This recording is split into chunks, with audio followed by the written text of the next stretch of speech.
mañana ya con 6 minutos, miércoles 23 de diciembre del año 2020. Vamos con nuestra entrevista de esta mañana y es un gran gusto para mí recibir a dos jóvenes profesionales, ahora candidatos a la Asamblea Legislativa por el partido Nuevas Ideas.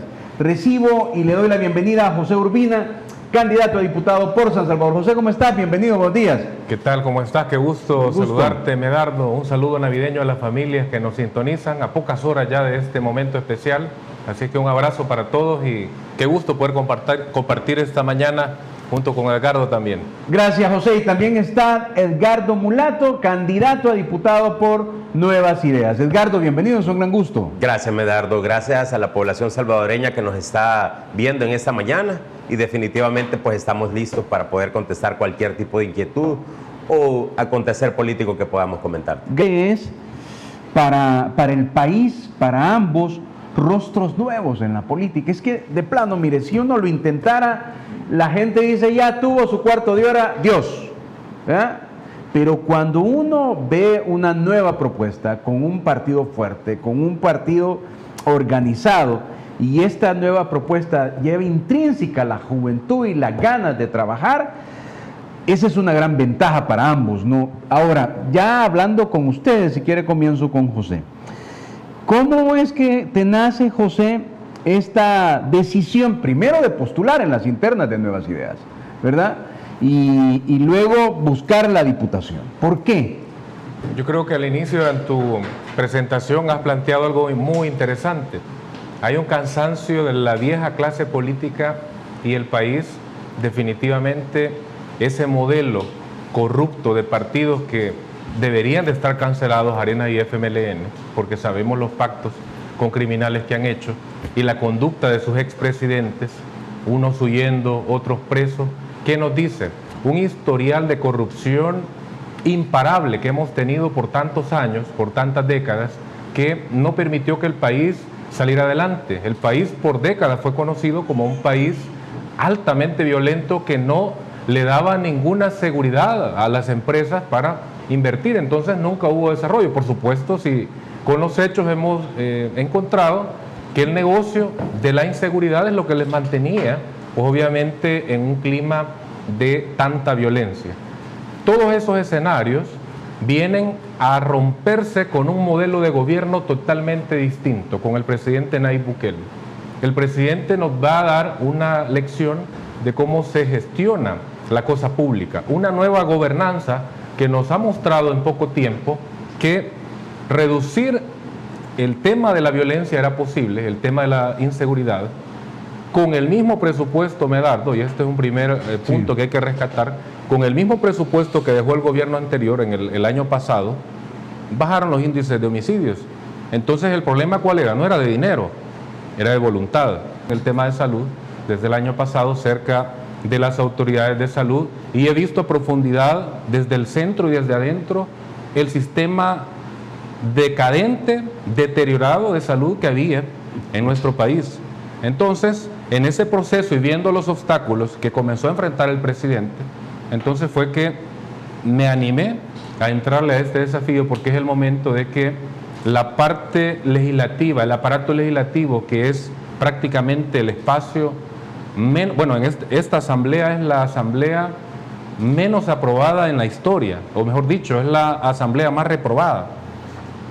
Se pueden hacer las cosas diferentes, pero si sacamos a esos diputados corruptos que no quieren que el país avance. Me gusta de este nuevo proyecto político que se está suscitando, que es totalmente democrático. Realmente hemos venido dando los pasos y José Urbina no me dejará mentir, nos hemos metido en este proyecto en la medida que todos nosotros vamos dando la apertura hacia la gente nos va conociendo y definitivamente pues esos 7,000 votos casi que se nos dio en las internas el pasado 19 de julio nos permitió pues el respaldo que ahora tengo. Tu servidor va por una casilla 11 ¿verdad? Que fue el número que la población de Nuevas Ideas nos otorgó, pero definitivamente le puedo decir a todos nuestros amigos que nos ven que realmente hoy sí estamos teniendo una verdadera democracia como país, como partido político de Nuevas Ideas, que tanto ustedes han conocido las dificultades que ha vivido. Y sí creo que hay que entender un antes y un después de cuál es el momento político que estamos viviendo, y definitivamente está entrando una nueva clase política que debe ser totalmente diferente, que debe dar las muestras de que realmente son personas diferentes. 3 rubros, ¿no? 3 temas que han sido fundamentales. Pero es bueno recordárselo a la gente. El tema seguridad. ¿Cómo veían, cómo sufríamos, desde la perspectiva de cada uno de ustedes, la inseguridad en el país antes de la llegada del presidente Bukele y del equipo de seguridad? ¿Dónde sintieron ustedes que fueron las cosas que se hicieron de manera estratégica, que permitieron reducir grandemente los números en favor de menos víctimas? ¿Y hacia dónde vamos? ¿Verdad? Voy a comenzar con Edgardo para ir rotando. En ese sentido, ¿cómo lo ves, Edgardo, este tema? Porque a mí me da 35 días sin homicidios, dicen algunos, ¿verdad? Que lo quieran. Mano, son 35 días, que no había ocurrido nunca. Entonces lo que quieren relativizar, 3 homicidios diarios, es que venimos de días difíciles. Creo que la nueva manera de atender la cosa del tema de seguridad, creo que nos ha dado a la población esa certeza de que estamos dando los pasos y las fases correctas. Creo que el modelo que se ha implementado, el Plan Control Territorial, nos permite definitivamente ir haciendo los resultados están a la vista. Y yo esperaría que este Plan Control Territorial no se quedara simplemente a cumplir una cantidad de días como los que se ha dado. Por supuesto que el presidente y su equipo están deseando que nosotros estemos, o que la Asamblea Legislativa actual actúe en función, pero ya hemos visto muestras deplorables del trabajo que ellos han venido haciendo, y nosotros estamos totalmente conscientes para apoyar al presidente de que estos días, en vez de que sean 37, los convirtamos en meses, que los convirtamos en semanas, en años. Definitivamente, creo que esa es la labor que nosotros estamos buscando realizar. Y el Plan Control Territorial no ha logrado cumplir sus fases hasta este momento. Sí. Creo que eso es algo que a nosotros nos ha preocupado, pero indistintamente de lo que esta Asamblea Legislativa no le ha dotado de los recursos necesarios, incluso darles la revalorización a las policías y a los cuerpos militares que nos apoyan en la atención comunitaria en cuanto a la atención de un mejor salario para el futuro de ellos, creo que lastimosamente no hemos podido formar parte, y ahí es donde la población tiene que observar del lado de quién están esta gente. Si realmente hemos visto muestras de que bajar los resultados de 0 homicidios en 37 días, quiere decir de que algo han estado haciendo bien. Todos nuestros equipos que están en la atención de primera línea en cuanto al tema de seguridad, creo que ellos realmente han estado haciendo en su labor, y es la importancia donde nosotros debemos devolverles a estos cuerpos militares y policiales las herramientas, y por supuesto pues que tengan un salario digno. Ahí creo yo al pueblo salvadoreño que se informe, ¿verdad? Que en la medida de lo posible tengan claridad hacia dónde nosotros vamos a caminar en el futuro. Algo importante que, si me permites mencionar, es que hicieron de la seguridad un negocio. Y eso lo podemos ver con diputados de la Asamblea Legislativa que cuentan con empresas de seguridad, donde ellos forman parte de esas juntas directivas, de esos propietarios como empresas de seguridad. ¿Y qué ha sucedido? Ellos lo que hicieron es que entre más inseguridad hubiera, más negocio para ellos, más agentes de seguridad privada, otorgarle a las empresas privadas, a los condominios, a las zonas industriales, definitivamente al mismo gobierno que en algún momento ellos formaron parte. Hay ejemplos que pudiéramos citar, pero creo que no es el caso, pero sí te puedo decir que eso es algo que para ellos era algo vital, mantener esas redes de financiamiento para que pudieran correr esos maletines negros que realmente eran verdaderos. Analizarlo en el contexto de los hechos históricos. Primero, analizar las causas estructurales por las que llevaron a un conflicto armado a nuestro país.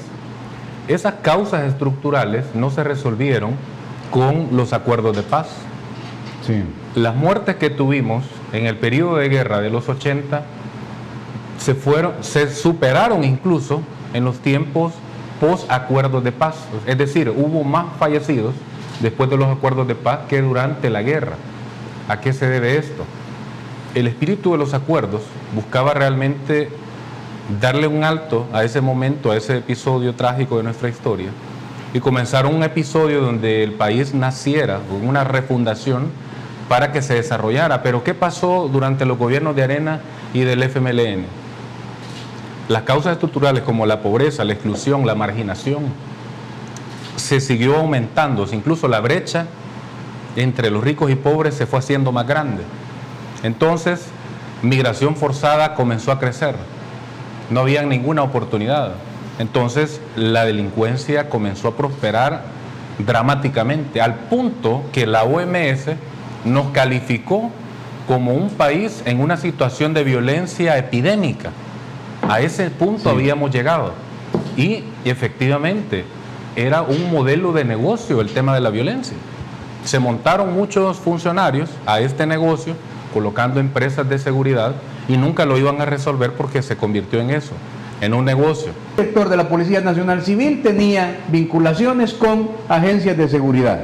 Y era una cosa normal, flotaba en el ambiente. Ministros. Ministro, ¿verdad? Ministros de esa época. Y ahí podemos interrumpirnos siquiera para que hagamos la tertulia. O sea, obviamente estaba José desarrollando la idea, pero pasaba enfrente y no ocurría nada. ¿Qué pasó? No, y algo terrible también, a quienes invitaban los diputados a la asamblea, a los criminales, con ellos se reunían. De hecho, cuando comenzaron estas estructuras a crecer, se convirtieron en brazos electorales para los partidos, Arena y FMLN. Sí. Todos conocemos los pactos que hicieron. Ahora, ¿dónde estaba el corazón del problema? Obviamente, por un lado tenés un país totalmente empobrecido por tanta corrupción, por 40.000 millones de dólares que saquearon los gobiernos de Arena y FMLN. Al país lo tenían totalmente empobrecido, sin ninguna oportunidad para los jóvenes. Y a la par de eso, comenzaron a utilizarlos como instrumentos electoreros. Los pactos con las pandillas, Arena y FMLN lo hicieron. Y había un descontrol absoluto en las cárceles. Entonces, ¿cuáles son las áreas que intervino el nuevo gobierno y que han sido estratégicas? Primero, cárceles.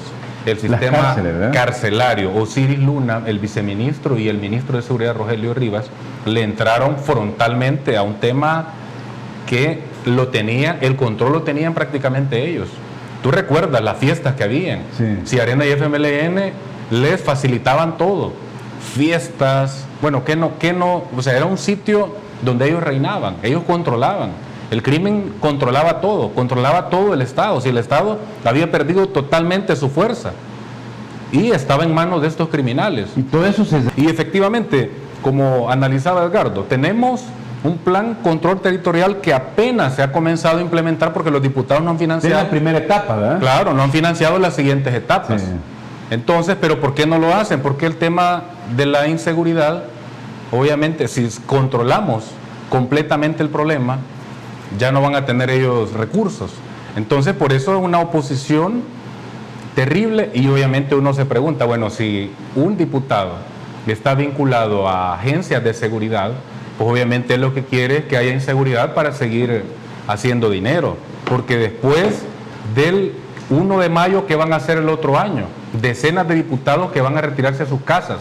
Algunos van a tener que ir a juicio, otros van a tener que ir a la cárcel, porque sí hay que establecer una comisión. Y había una política, sí. José y Edgardo, de que parece que hoy son como 20.000 policías, ¿verdad? Y en aquella época me acuerdo que decían 16.000 policías, 16.000 empleados de seguridad o encargados de seguridad. O sea, y el tema era que no debía mejorarse la policía porque bajaba esta propuesta, ¿verdad? Era un poco complicada. Tú decías algo bien interesante también, Edgardo, que el plan solo fue en la primera etapa. O sea, que este país estuviera mejor si hubiéramos avanzado siquiera las primeras dos.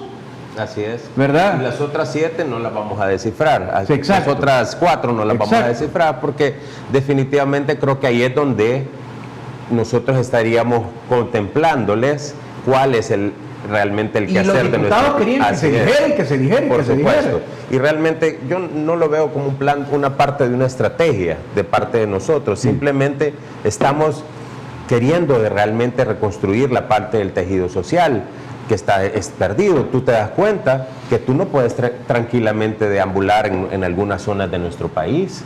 Aún. Y creo que es vigente, ¿verdad? Nosotros caminamos en los últimos meses y tenés que entrar a través de personas que te puedan dotar de la seguridad o al menos pues que sean referentes de la zona. Los temas de las pandillas o estos cuerpos, digamos, de personas que han estado delinquiendo, que no nos permita que la población nuevamente vuelva a crecer en esa área. Y ahí es donde nosotros queremos apostarle, Medardo. Ok. Los mismos de siempre acusan al presidente Nayib de ser un dictador. Pero, ¿de qué dictadura hablan? Si fueron ellos los que por 30 años implantaron la peor de las dictaduras, la dictadura de la corrupción. La dictadura del robo impune con las privatizaciones de las instituciones públicas. La dictadura que condena a miles de jubilados a pensiones de hambre. La dictadura del robo descarado de la ayuda para los damnificados de los terremotos. La dictadura del lavado de dinero público que favoreció a empresas personales. La dictadura del engaño con el cambio que nunca llegó para las mayorías. La dictadura del cambio que sí llegó, pero solo para pocos dirigentes y sus familias. Por 30 años los mismos de siempre impusieron la dictadura del olvido que condenó al pueblo a la pobreza y la exclusión. Para terminar de una vez por todas con esa vieja política, el pueblo eligió al presidente Nayib Bukele. Lo eligió no para negociar bajo la mesa con los diputados como se hacía en el pasado. El pueblo lo eligió para poner fin a ese viejo sistema político y comenzar a construir un nuevo futuro para todos. Para ayudar a nuestro presidente con esa tarea, debemos apoyar a nuevas ideas. Fotografía real de lo que ha pasado, efectivamente. Tenían y hacían las cosas al revés. Se reunían con los criminales y le daban dinero a los criminales, pero descuidaban, por ejemplo, la condición de la Fuerza Armada, la condición de la policía. No les daban el equipo necesario. A quienes le estaban dando el dinero eran a los criminales, no a los que tenían que combatir los criminales. Así de retorcido estaba ese modelo de gobierno corrupto de Arena y FMLN. Además, ahí hay diputados que avalaron la tregua. Ahora se hacen los desentendidos, pero por ejemplo el diputado Parker, usted avaló la tregua, señor Parker. Participó también en algunas reuniones apoyando este tipo de treguas. Entonces el país nunca iba a salir adelante con ese modelo. Ahora, ¿cuál es la diferencia? Por ejemplo, por primera vez vamos a tener el presupuesto más alto de la historia en educación, inversión social, un presupuesto con una inversión social histórica, pero no lo quieren aprobar. Ese presupuesto que lleva nuevos recursos para equipar a la policía, a profesores, a todo el personal de salud. Hay un aumento, son 100,000 guerreros que han estado en esta pandemia trabajando en el tema de seguridad, en el tema de salud, en el tema de educación, que llevan un incremento, pero que va a ser afectado porque los diputados hasta hoy no han querido aprobar este presupuesto. Entonces yo les pregunto, y es más, lo están revisando y quieren ver qué recortan, ni le quieren consultar al Consejo de Ministros, violando la ley. Sí. Entonces, estas son señales de que están muy preocupados por sus financistas, porque ese es el problema. ¿Quiénes son los financistas de estos diputados corporativos que han construido leyes a la medida de ciertas mafias, como las mafias de la salud, las mafias de los cañeros, la mafia de los plastiqueros? Todas estas mafias a las que se les manufacturó leyes a la medida, ahora están preocupados. Y ahí puedes ver al presidente de La Paz, que fue en el año 89, Cristiani. Ahí está, mira. Después, tenemos audio, sigue hablando. Sí, tenemos al presidente de La Paz, donde realmente ahí su misión especial era privatizar la banca nacional que teníamos. Número uno. Entre otros elementos, el presidente de la reconstrucción. Así le llamaron, ¿verdad? El presidente de la reconstrucción, ¿te recuerdas? Que era un poco el devolverle a la población aquella modernización falsa, ¿verdad? El presidente de la modernización, el caso de Francisco Flores. que realmente lo que conocemos, él se apropió de 10 millones de dólares Lo que se venían conoció. de Taiwán, ¿verdad? Lo que se conoció, 351 millones de parte de Antonio Saca, donde ahora tenemos a alguien que está cumpliendo El la otro condena. Hoy tenemos a Mauricio Funes, que representa a una nueva oligarquía del FMLN, donde realmente ahí tenés que alguien que lo tenés asilado en Nicaragua, donde los actuales diputados, en este caso tenemos a Sigfrido Reyes, que está en México, también le dio el aval con Nidia Díaz que fueran a asilarse a Nicaragua. Y ahora pues no se limita tampoco el expresidente Sánchez Serén, donde se le encontraron alrededor de casi 60 millones de dólares de alguna partida secreta. Entonces pareciera de que hay una ola de cosas que realmente las hemos venido viviendo, y es importante que la población conozca que la guerra simplemente fue un artilugio para poder alcanzar el poder, y ahora que el presidente de La Paz, en ese caso Cristiani, y llegó Mauricio Funes, realmente ahí encontraron y ahí entraron en un matrimonio. Entonces ese matrimonio se suscitó en este año, en el 2009, donde Mauricio Funes era el presidente de La Esperanza, de una nueva forma de devolverle a la población, lo cual 10 años tuvieron la oportunidad y no se suscitó ningún cambio. Vacío en el Ministerio de Salud están colgadas las fotografías de todos los exministros. Y efectivamente, si haces un recuento paralelo a estos gobiernos de Arena y FMLN de sus ministros, ¿qué hicieron sus ministros en el tema de salud? Por ejemplo, desde 1995 comenzaron a enterrar toneladas de medicamentos que dejaron vencer, medicamentos que no vendían ya en el sector privado, se lo vendían al Estado, y estos productos, como ya no lograban dárselos a los pacientes, muchas veces los entregaban vencidos, los terminaron enterrando, pero toneladas, Medardo, estamos hablando de más de 300 toneladas de medicamentos.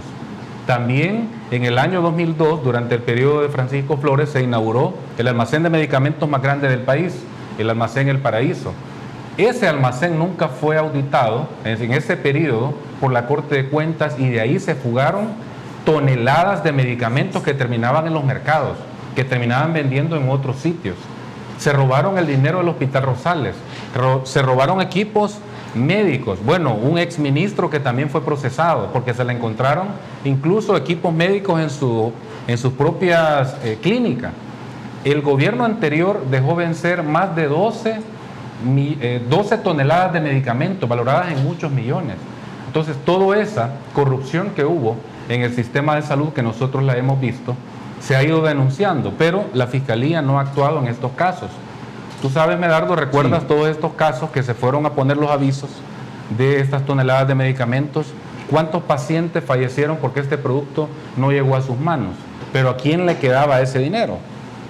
Obviamente le quedó a esas mafias de medicamentos que han financiado el sistema corrupto político por mucho tiempo, que financian a los actuales diputados. Otros casos también bien sonados es que tenían una serie de plazas fantasmas para poder construir sus casas de playa, sus casas de habitación. Todo el material que se utilizaba y se compraba para ese tipo de construcciones definitivamente venían del pago de las licitaciones que ANDA asumía. Y así te puedo contar muchas cosas de lo que en este tipo de instituciones se fueron dando. El gobierno ha hecho cambios favorables para el país, eso es lo primero. La razón por la que la gente tiene la esperanza es porque ve que hay un gobierno distinto, un gobierno que sí le está cumpliendo a la gente. Yo te aseguro que si no tuviéramos un gobierno con el presidente mejor aprobado de la historia de El Salvador, el presidente Nayib Bukele es el presidente mejor evaluado en la historia de El Salvador y actualmente del continente. ¿Pero por qué? Porque ha hecho bien las cosas, porque ha pensado en la gente. En una pandemia, OMS, Naciones Unidas, ha dicho que hay que trabajar en dos aspectos fundamentales para la vida de cada pueblo: la salud y los alimentos. Y el presidente los ha garantizado.